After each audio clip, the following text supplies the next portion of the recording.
დღეს რა თქმა უნდა მე არც ერთ პარტიაში არა ვარ და პოლიტიკას ესე შორიდან უყურებ და ჩემი ქვეყნის გვერდით ვიქნები ყოველთვის სადაც არ უნდა ვიყო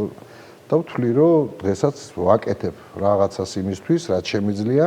რომ ჩემი ქვეყანა სწორ გზაზე იდგეს, სწორად წავიდეს, წინ წავიდეს, პროგრესი იყოს და ასე შემდეგ. მთელი აი ჩვენი დამოუკიდებლობის დღიდან მოყოლებული არ ყოფილა საქართველოს ცხოვრებაში შემთხვევა, რომ იმ კურსზე, რაც საქართველოს ქართულმა მოსახლეობამ კი არა, მთელმა ისტორიამ ქართველებმა საერთოდ აირჩიეს და ეს ევროპული კურსია ყველაფრით, კულტურით, სოციალური მდგომარეობით, ჩვენი მენტალობით. პირველად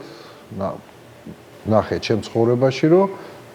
ამ კურსის ჩაკეტვა ხდება ჩვენი ქვეყნის და სხვაგან წასვლა, სადაც ჩვენ ვიყავით ძალით, ოღონდ ქართველებს ეს არ უნდა და ძალით შეგვათრიეს და სადღაც ვიყავით, ეს ხო ყველამ კარგად ვიცით არა.